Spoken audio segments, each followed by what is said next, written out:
borders, you don't see us Americans running over to Mexico and stopping over there. Why? Well, one thing is against the law, but would you want to live over there? They had a deal on the news last night where Americans, there's a serial rapist raping Americans and the people that were tourists over there. Well, when someone breaks into a home over there, I think it was on Discovery Channel 5 or 6 years ago, they said that there's a 3% chance that someone will be prosecuted for murder. Because either the police are involved in it, or they've been paid off not to do anything. So this serial rapist is going on and raping these Americans, and you can't have a gun down there. So when they go break into your home, who's going to defend you? That gun's an equalizer.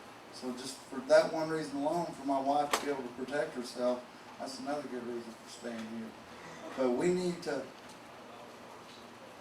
I'm trying to think of a good one. Canada. You don't see Canada letting people in. Russia, Africa, Egypt. They don't let people just run over the borders. Why? Because you have people coming in who do not have the best interest for your country in mind. We need to do all we can to support these guys.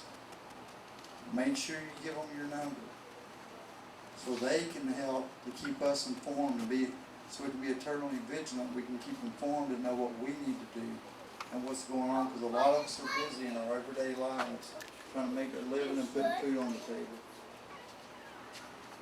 We don't have time to do the research that these fellows are doing.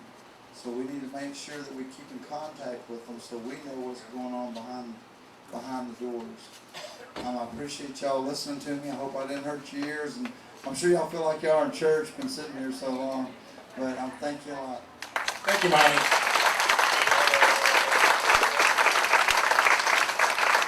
So Monty had mentioned if we illegally entered Mexico. If you illegally enter Mexico, it's not free health care and free education you're going to get. It's a jail sentence. They lock you up if you break into their country. We're fixing to bring up our last speaker tonight, then we're going to do a little Q&A. But one thing I'd like to encourage you to do, you need to go to the polls. You need to vote for guys like Mark and Dave and Monty. Put these people in office. I don't live here. I live in Arkansas, and a few of y'all know that. But these are the kind of guys you need to be voting for and putting into office. Just because it says I by their name does not mean you have to vote for these people. These people spend so much time in Washington, they have already forgotten all about you. Let's bring on our last speaker tonight, the President of U.S. Border Watch, Curtis Collier. Thank you. We've had some good speakers here. It's been great. Basically, what I'm going to do is pass along some information to you. Some of y'all may want to take some notes. You can pass it on to other people.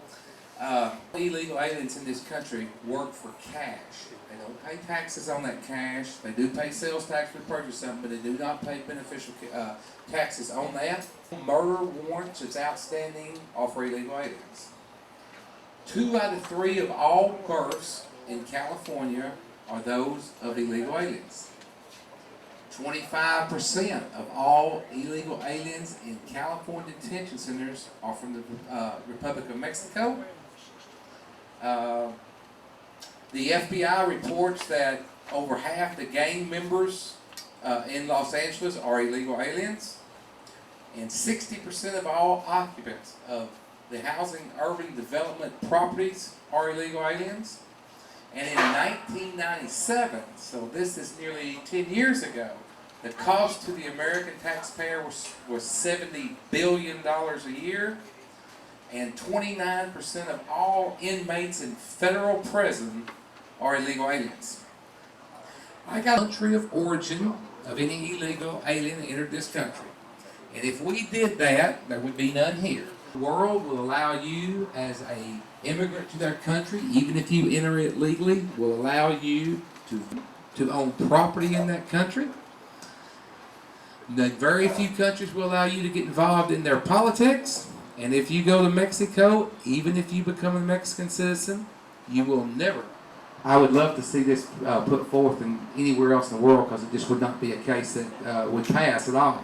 But when we were down there, we had some complications locating illegal aliens. Everybody got to think I must be crazy if I'm on the border and I cannot locate illegal aliens. On the 4th night, I decided to move a little bit outside the area that we had been reporting we were operating in. In the first hour, we caught 50 people. The second hour we were down there, we had so many people spotted and on the ground. The government of the United States had been revealing to the Mexican government where all the civilian patrols along the border was. So that answered a lot of questions on why we were not catching people when we would report our location to the Border Patrol. 15 or 20 vehicles there, 50 or 60 people there. Just across the border, people were going crazy. Vehicles were leaving. People were arriving. How back? The way we can stop this is at the ballot box. The power to the American people was given to us with the ability to vote. We're 67 years old. And the next day I was walking with him to the operating room. And I told him, I said, as soon as we can get you patched up here, we'll make... Got it. Okay, first of all, your name? My name is Curtis Collier, and I am the president of the U.S. Border Watch. Tell me what we got going in cut and shoot today. Basically, what we have here today is an awareness rally. We are up here at a request of the people of Montgomery County.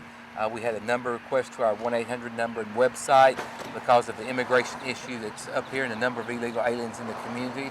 We came up to collect information, answer some questions, and to pass out some information as well. What did the turnout look like? I mean, quite a few people here. What's the interest in? We've had quite a few people here for about a weather day as we had. It looks like we probably had 150 to 200 people here. Interest has been very strong in this. A lot of people across the entire United States, including Cut and Shoot, Texas, and Conroe, we are very concerned about the immigration issue in this country.